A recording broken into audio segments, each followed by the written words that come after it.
नमस्कार, वास्तु लिविंग में आप सभी दर्शकों का बहुत बहुत स्वागत और सबसे पहले आप सभी दर्शकों को हैप्पी फादर्स डे। दर्शकों, जहां एक और हमारे कार्यक्रम में पिछले 6 सालों से पुराने दर्शक हमारे साथ बने हुए हैं, इस दौरान बहुत से नए दर्शक भी बने हैं और अक्सर उनका ये सवाल रहता है कि एक वास्तु कंसल्टेंट से जब बातचीत करें तो क्या कुछ उनसे समझें और किन किन मुद्दों को जहन में रख करके उनसे कंसल्टेंसी लें। इसी को जहन में रख करके आज हम अपनी वास्तु और फंग शुई कंसल्टेंट पल्लवी जी से बातचीत करेंगे कंसल्टेंसी एंड वास्तु विषय पर। आइए सबसे पहले उन्हें उनका स्वागत करते हैं। पल्लवी जी, कार्यक्रम में आपका बहुत बहुत स्वागत। शुक्रिया। फादर्स डे का अवसर है, यकीनन पीछे मदर्स डे गया तो ऑफ कोर्स मदर्स डे कहना आपको लाजमी बनता था, लेकिन फादर्स डे के लिए क्या खास दर्शकों को आप कहना चाहेंगे? मैं टीवी एशिया के सभी व्यूअर्स को ज़रूर विश करना चाहूँगी हैप्पी फादर्स डे फॉर हर फैमिली के लोगों के लिए, जो भी उस घर का ब्रेड विनर है, जो फैमिली को सपोर्ट करता है, चाहे वो बुज़ुर्ग हो, चाहे वो सिंगल मदर हो या फादर हो, लेकिन जो अपने परिवार की परवरिश करता है और उनको संभालता है, वैसे सभी लोगों को मैं रिस्पेक्ट करती हूँ और हैप्पी फादर्स डे। जी पल्लवी जी, ना केवल ईमेल्स के ज़रिए या फैक्सेस जो ऑफिस में आती हैं, उसके अलावा भी हम कितने कार्यक्रमों में जब व्यक्तिगत स्तर पर जाते हैं, ख़ास तौर पर मुझसे लोग बाग ये बोलते हैं कि भाई जब से वास्तु लिविंग पिछले इतने सालों से आ रहा है तो अमेरिका में वास्तु को लेकर के एक अलग सी जागरूकता ख़ास तौर पे हमारी कम्युनिटी में आई है कि जाने अनजाने लोग नज़रअंदाज कर बैठते थे वास्तु को, लेकिन अब पहले उससे पहले से कहीं ज़्यादा जागरूक हुए हैं। तो इसके लिए मैं आपको बहुत सारी बधाई देना चाहता हूँ, शुभकामनाएं देना चाहता हूँ। और इस बीच जो नए दर्शक जुड़े हैं या जो नए लोग जिनको नहीं मालूम था कार्यक्रम के बारे में, उनके जहन में अक्सर ये सवाल रहता है कि एक वास्तु कंसल्टेंट से जब पहली बार मुलाकात करें, क्या कुछ थॉट्स, क्या कुछ चीज़ें जहन में होनी चाहिए, किनको फोकस में रखना चाहिए, क्या कहेंगे? जैसे आप किसी भी बिज़नेस के साथ कनेक्ट होते हो या किसी भी प्रोफेशनल पर्सन को आप हायर करते हो, तो सबसे पहले आप उसका वर्क एक्सपीरियंस देखते हो। उसके बारे में ये देखा जाता है कि उस आदमी अपने वर्क के लिए कितने % ऑनेस्ट है, वो कितना वर्कोलिक है, उसमें उसकी क्या मास्टरी है। क्योंकि सब्जेक्ट पे प्रैक्टिस बहुत सारे लोग करते हैं, लेकिन खुद 100% कंट्रीब्यूशन होना या अपने सब्जेक्ट के साथ कम्प्लीटली ऑलमोस्ट मैरिज कर लेना है, उसके साथ 100% उसके साथ पूरा इन्वॉल्व हो जाना, वैसी बात तभी होती है कि जब आदमी सिर्फ किसी वजह से काम ना करता हो, ना कि सिर्फ पैसे की वजह से, ना ही सिर्फ इसलिए कि उसको अपना नाम चाहिए या अपनी आइडेंटिटी चाहिए, लेकिन वो अपने सब्जेक्ट के लिए काम करता हो। उसके जब हर रूम के अंदर अगर आप किसी लॉयर के साथ बात करते हो और अगर वो इमिग्रेशन लॉयर है या वो क्रिमिनल लॉयर है, वो जिस तरह के सब्जेक्ट के साथ कनेक्टेड है, या वो डॉक्टर है, तो अगर उसको अपने सब्जेक्ट के लिए इतना ज़्यादा लगाव है तो वो उसकी गहराई तक जाते हैं और वो कुछ ऐसी चीज़ों की जानकारी प्राप्त करते हैं जो कि आम नॉर्मली उस तरह की प्रैक्टिस के साथ जुड़े हुए लोगों के पास नहीं होती है। तो जब किसी भी कंसल्टेंट को आप हायर करते हो तो आपको सबसे पहले ये देखना है कि उसके साथ बातचीत करनी है, उसके साथ एक बार कंसल्टिंग बुक करने से पहले हो सके तो मिलना है, फेस टाइम के थ्रू मिल सकते हो, पर्सनली मिल सकते हो। जब आप किसी के साथ बातचीत करते हो, मिलते हो, आपको थोड़ा उसके साथ एक्सपीरियंस उसका पता चल जाता है। जब आप उसको जिस बारे में भी कंसल्टिंग करना चाहते हो, सपोज आप बिजनेस के लिए कंसल्टेंट को हायर करना चाहते हो, तो उनको अपने कंसल्टिंग के अलावा बिजनेस वास्तु के बारे में थोड़ी सी आमतौर पे बातचीत करनी चाहिए, ताकि उनको ये पता चले कि उनके पास ऐसा क्या एक्सपीरियंस है जो इनके काम में आ सकता है। क्योंकि कई बार हम सिर्फ अपनी चीज़ों को ध्यान में रखते हैं कि ये मेरी प्रायोरिटीज़ है, ये मेरा क्राइटेरिया है, मेरे को घर का वास्तु करवाने के लिए वास्तु कंसल्टेंट चाहिए। लेकिन जब आप उनके साथ फ़ोन पे बात करते हो, पर्सनली, जब ऐसा ही नहीं कि उनके असिस्टेंट के साथ बात करो, लेकिन जब पर्सनली उनके साथ बात करते हो, मिलते हो, तो आपका अपना थॉट प्रोसेस, आपकी अपनी सिक्स सेंस आपको बताती है कि आदमी वेल नोन है कि नहीं, इसका वर्क एक्सपीरियंस सफिशिएंट है कि नहीं। और फिर उसके साथ होम वास्तु से रिलेटेड कुछ नॉर्मल टॉपिक पे आप जब बातचीत करते हो तो आपको उससे उसका एक्सपीरियंस पता चल जाता है। कंसल्टेंट हमेशा ऐसा पसंद करना चाहिए जो आपकी साइट को कंप्लीटली जस्टिफाई करे, वो अपना पूरा प्रॉपर उसके साथ टाइम दे और वो अपने सब्जेक्ट में सबसे बड़ा मास्टर हो। चाहे अपॉइंटमेंट आपको जल्दी से मिले या लेट मिले, लेकिन काम उसी से करवाना चाहिए जो अपने सब्जेक्ट में बेस्ट हो। जी, सब्जेक्ट में बेस्ट हो से जुड़ी बात यह है कि बहुत दफ़ा लोग ऐसा भी समझते हैं कि आजकल बहुत सी जानकारी इंटरनेट पर उपलब्ध है या बुक्स आती हैं, बहुत सारी बार्न्स एंड नोबल्स, तमाम जगहों पर जाओ तो वास्तु से संबंधित चीज़ें आपको बुक्स मिलती हैं, आर्टिकल्स पढ़ने को मिलते हैं। लेकिन ये भी जो मेरा व्यक्तिगत अनुभव रहा है वो ये कि ये आर्टिकल्स आपको जानकारी ज़रूर देते हैं, लेकिन एक सामान्य जानकारी देते हैं। लेकिन आपके पास जब, जैसे हमने पिछले एपिसोड में लाइव कॉल इन शो किया था, तो बहुत से लोगों के जब कॉल्स आते हैं या हम फिजिकल किसी लोकेशन पर जाकर के शूट करते हैं, तो मैं देखता हूँ कि आप एक जनरल अवेयरनेस के साथ साथ जो स्पेसिफिक इंफॉर्मेशन होनी चाहिए उस पर भी फोकस करते हैं। उसके बारे में कुछ बताइए। जैसे मैं 26 साल से इस लाइन में प्रैक्टिस करती हूँ, मेरे डीएनए में वास्तु है ऐसा आप कह सकते हो, क्योंकि मैंने अपने फादर से सीखा था। तो लोग मुझे यही कहते हैं कि आप जो लोग मेरे साथ काम करते हैं, जो मेरी प्रैक्टिस के साथ जुड़े हुए हैं, उन सबको ये पता है कि मेरे को सबसे अच्छा अगर लाइफ में कोई एक काम आता हो तो वो है वास्तु। क्योंकि मैंने अपनी लाइफ में बचपन से यही चीज़ को कहानियों के तौर पे सीखा था। मैच्योरिटी के बाद उसको अपने पेरेंट्स के साथ ना ही सिर्फ नॉलेज के तौर पे, लेकिन एक बहुत प्यार से, लगाव से, एक रिस्पेक्ट से उसके साथ उसको सीखा था। तो सब्जेक्ट मुझे इसी वजह से सिखाया गया था, क्योंकि उनको ऐसा लगता था, मेरे पिताजी काफ़ी वेल नोन थे और उनको हमेशा से ये लगता था कि यही एक ऐसा सब्जेक्ट है जो मेरे डायरेक्शन चार्ट के हिसाब से, मेरी डेट ऑफ बर्थ के हिसाब से मेरे लिए सूटेबल है।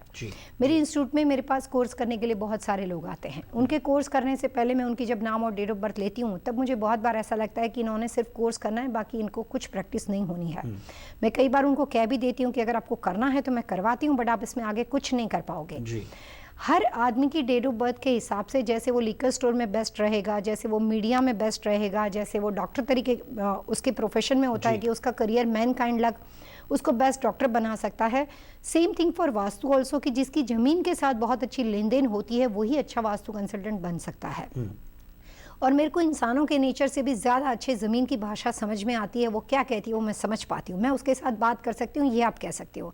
क्योंकि मैं किसी भी प्रॉपर्टी पे खड़ी रहती हूँ, तो जब मैं उस प्रॉपर्टी के ओनर के साथ उसके बारे में बात करती हूँ, तो अमेरिका में ज़्यादातर लोगों के लिए थोड़े से शॉकिंग न्यूज़ होते हैं कि मैं किस वजह से बोल रही हूँ। वो इधर उधर देखना शुरू कर देते हैं। मेरे सामने आईपैड नहीं है, मेरे सामने कंप्यूटर नहीं है, मेरे सामने कोई सॉफ्टवेयर नहीं है, कोई भी ऐसी चीज़ नहीं है, मेरे सामने हॉरोस्कोप नहीं है। उनको लगता है ये कैसे बोलते हैं। कई बार अगर वो ऑनलाइन होते हैं तो फेस भी सामने नहीं होता है, क्योंकि फ़ोन पे बात चल रही होती है।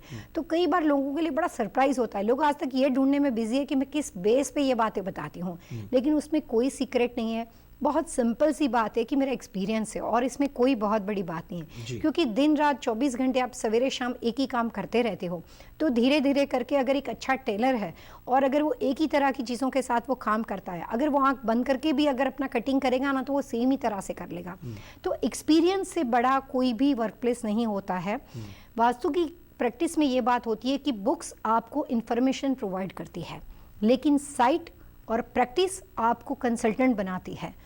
कभी भी कोई कोर्स आपको सर्टिफिकेट देने के बावजूद भी कंसल्टेंट नहीं बना सकता है। वो सिर्फ आपको एक एहसास दिलाता है कि आपको कुछ आता है, लेकिन जब आप प्रैक्टिस करना शुरू करते हो, क्योंकि यहाँ पे सबसे बड़ी खूबी यह है कि सवाल एवरी टाइम बदल जाते हैं। बहुत सारे चैलेंजेस हैं, बहुत सारे चैलेंजेस हैं। तो हर साइड के ऊपर कई बार कुछ एक चीज़ ठीक होती है, 2-3 चीज़ ठीक होती है, 1-2 ऐसे पॉइंट्स होते हैं जो नुकसानदेह होते हैं। नॉर्मली जब आदमी बुक पढ़ के नया नया वास्तु सीखता है तो उसको बड़ा एक्साइटमेंट होता है, वो 2-3 बातों को बोल देता है, फिर जाके वो रुक जाता है, फिर उसके बाद वो जस्टिफाई नहीं कर पाता। मैं बहुत बार अपने यहाँ पे जो भी लोग कोर्स करते हैं, मेरे से सीखते हैं, उनको ये बताती हूँ कि कभी भी जल्दबाजी मत करो। कुछ भी मुंह खोल के बोलने से पहले पूरा उसको जस्टिफाई करो, प्रॉपर उसको समझो। ऐसा ना हो कि वो अल्फाज आप बाद में वापस नहीं ले सकते हो, नहीं तो क्लाइंट कंफ्यूज हो जाएगा। कि अभी मैं आपको कुछ दिनों पहले की बात बताती हूँ। आपने जब ये टॉपिक सिलेक्ट किया तो मुझे बहुत अच्छा लगा। मैं टेक्सास में काम करती हूँ, मैं अभी कुछ लोगों के साथ काम करती हूँ, नया ग्रुप है मेरे लिए। वो अभी ये शायद शो भी देखते होंगे। वो किसी लोकल कंसल्टिंग के साथ काम कर रहे थे। लोकल लोग आजकल मार्केट में, क्योंकि जैसे आपने टीवी एशिया पे वास्तु के शो शुरू किया, आजकल सब जगह पे वास्तु है, दैट्स ग्रेट कि सब लोग उसको अवेयर कर रहे हैं। तो वहाँ पे उन्होंने किसी को बुलाया, उस आदमी ने एक बार सारे चेंजेस करवा दिए। वाटरफॉल यहाँ पे रख दो, ये यहाँ पे कर दो, यहाँ पे कर दो। दूसरी बार जब वही आदमी विजिट करने आया तो उसने कहा, अरे ये आपने यहाँ पे क्यों रखा, ये तो गलत है, अब इसको तोड़वा दो। वो बड़े कंफ्यूज हो गए, लेकिन उनको एक बार लगा कि चलो ठीक है, इट्स मोस्ट प्रैक्टिकल, कि कई बार हो जाता है। 4-5 लोगों ने साथ में कंसल्टिंग करवाया था। तीसरी बार जब वो आए तो उन्होंने कहा, अरे ये कलर तो आपको इधर लगाना ही नहीं चाहिए था। उन्होंने कहा, आपने तो कहा था। तो मैंने कहा था, ठीक है, वो तो अभी एक काम करो, अभी इसको निकाल दो। तो कंसल्टेंट जब खुद कंफ्यूज होता है, वो जब आपको हर बार को बार बार बदलने के लिए बोलता है, ऐसी कंडीशन के अंदर क्लाइंट की हालत क्या होगी। जी। क्योंकि कुछ चीज़ आसान नहीं होती है बार बार चीज़ों को बनाना। और जो नए नए सिखाऊ कंसल्टिंग होते हैं उनकी ज़्यादातर प्रैक्टिस ऐसी होती है कि आप बना दो, क्योंकि उसको पता है कि उस आदमी को बनाने में बहुत टाइम लग जाएगा।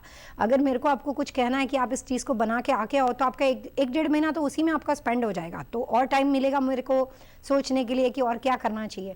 तो हमेशा आपसे कुछ न कुछ बनवाते जाएंगे और हमेशा आपकी कुछ न कुछ गलतियां निकालते जाएंगे। यहाँ मेरे लिए आपसे ये जानना बहुत ज़रूरी है कि कैसे एक आम इंसान इस बात को समझ पाए कि एक जेन्युइन तजुर्बेकार वास्तु कंसल्टेंट की पहचान और एक नए और अनएक्सपीरियंस्ड वास्तु कंसल्टेंट में किस तरह से। आम आदमी तो एक कंफ्यूज होने के लिए क्षण भर की बात है कि किसी की भी बातों के बहकावे में आ सकता है और कंफ्यूज हो सकता है। कैसे इस बात को समझें, वो टर्निंग पॉइंट क्या है कि जहाँ पर आप इस बात का अंदाज़ा लगा पाएँ कि ये वास्तु कंसल्टेंट जो है उसकी नॉलेज लिमिटेड है या फिर वो इधर उधर से इंफॉर्मेशन लेकर के आ रहा है और आम आदमी को कहीं ना कहीं चीट कर रहा है। कई बार ऐसा होता है कि लोग एक दूसरे के शो देख के कॉपी करते हैं, गूगल से सारी इन्फॉर्मेशन उठाते हैं, उनको बड़ा लिमिटेड नॉलेज होता है जी।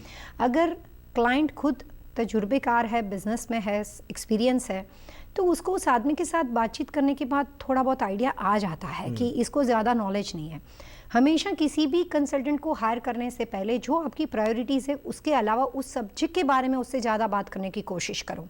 कि जैसे अगर आप गेस्ट स्टेशन का वास्तु करवा रहे हो या आप होटल मॉडल का वास्तु करवा रहे हो, तो आप उसको 2-3 ऐसी बातों को पूछने की कोशिश करो कि जो सिर्फ एक पिन पॉइंट सब्जेक्ट के साथ ना हो, लेकिन किसी नॉर्मल लोगों के साथ कनेक्टेड हो। अगर उसी कंसल्टेंट्स के बाद, मैंने बहुत ये एक्सपीरियंस अमेरिका में किया है कि काम आपने करवा लिया हो और वो कंसल्टेंट बिल्कुल नया है, उसको ज़्यादा नॉलेज नहीं है, 2-3 महीने के बाद मैं जब जाती हूँ उसी सेम साइट पे, वो तो मेरे को वापस मिल ही जाते हैं लोग, तो जब मैं उनसे मिलती हूँ तो मुझे पता चलता है कि ये देख के ही पता चल जाता है, आधा अधूरा वास्तु की हुई साइट पे जैसे पैर रखो, पता चल जाता है कि आधा कटा हुआ, अभी इसको फिक्स करना पड़ेगा, अपने आप समझ में आ जाता है। वो 2-3 नॉर्मल बातें बताएंगे। नॉर्थ ईस्ट में वाटरफॉल उसको रखना ही रखना है, कुछ नहीं है तो पानी का लोटा रख देना है। नॉर्थ ईस्ट रिपीटेड उनको बोलना है, क्योंकि 2-3 बातें उनको समझ में आती है, या तो वो ईस्ट के साथ जुड़े हुए होते हैं, बाकी दरवाजे के आसपास के अलावा ज़्यादा बातों में वो नॉलेज नहीं रखते हैं कि इलेक्ट्रिकल ट्रांसफार्मर कहाँ पे पड़ता है, घर के अंदर स्लोप के डायमेंशन कैसे जाते हैं, छोटे छोटे डायमेंशन अगर ज़रा सी भी इधर उधर हो, तो मैं दिन रात काम करती हूँ, मैं वहाँ पे अगर 2 डिग्री का भी फ़र्क होता है तो विदाउट मेजरमेंट मैं इसको बोल देती हूँ कि ये घर शेरमुखी है। वो कहता है नहीं बिल्कुल रेक्टेंगुलर दिखता है। मैं कहती हूँ एक काम कर, मेजरमेंट ले और यहाँ से आगे से नाप, वहाँ से नाप, और मैं यहाँ पे खड़ी हूँ और चेक करके बता। तो अपना एक्सपीरियंस, अपने आप लोगों के साथ इतना नॉलेज उनको नहीं आता है। लॉट का शेप इंपॉर्टेंट होता है, घर के बाहर की एक्सटर्नल लैंड पोजीशन इंपॉर्टेंट होती है, घर के अंदर लॉट में जो बिल्डिंग का स्ट्रक्चर बना हुआ है वो बिल्डिंग का वास्तु अलग तरीके से होता है, उसका इंपॉर्टेंट होता है। उसके अंदर उन्होंने जो छोटी छोटी चीज़ों की रखरखावट, जो भी सजावट उन्होंने की है, प्लेसमेंट, उसका इंपॉर्टेंट होता है। जो परिवार जिस साल में आपको वास्तु करवा रहा है, 2015 में, 2016 में, 2017 में, तो अगर 2016 में जब किसी के साथ आपको वास्तु करना है तो आपको 2017 का थोड़ा बहुत नॉलेज होना चाहिए जी। आप 2016 में उसके पास कोई चीज़ रखवा के आते हो और आपको पता है कि जनवरी के बाद या 3 महीने के बाद कोई चीज़ खराब होने वाली है, तो आपको उस आदमी को उस वक्त बताना है, क्योंकि आप काम करते हो, आपको उसको बताना है कि ये मैं चीज़ यहाँ पे रखवा रही हूँ, लेकिन 3 महीने के बाद विदाउट एनी आप मेरे को कॉल करना, हम आपको कॉल करेंगे या हम आपको इन्फॉर्म करेंगे, इसको आप हटा देना। क्योंकि आप किसी के साथ कोई चीज़ को एक्टिव करवाते हो और कुछ ही दिनों के बाद वो चीज़ बदलनी है, तो 3 महीने के बाद फ़ायदे के बाद उस आदमी के लिए नुकसान हो जाएगा जी। तो समय का कैलकुलेशन पिछले साल का और कमिंग ईयर का, ज़्यादातर कमिंग ईयर का, तो अभी का एग्जिस्टिंग साल और कमिंग ईयर, दोनों चीज़ों की जानकारी कंसल्टेंट को उस वक्त होनी चाहिए, जो कि बुक प्रोवाइड नहीं करती है। जी जी। दर्शकों, वास्तु लिविंग में वक्त हो चला है एक छोटे से ब्रेक का। पल्लवी जी से आज हम बातचीत कर रहे हैं कंसल्टेंसी एंड वास्तु विषय पर। ये बातचीत जारी रहेगी, आप बने रहिए हमारे साथ।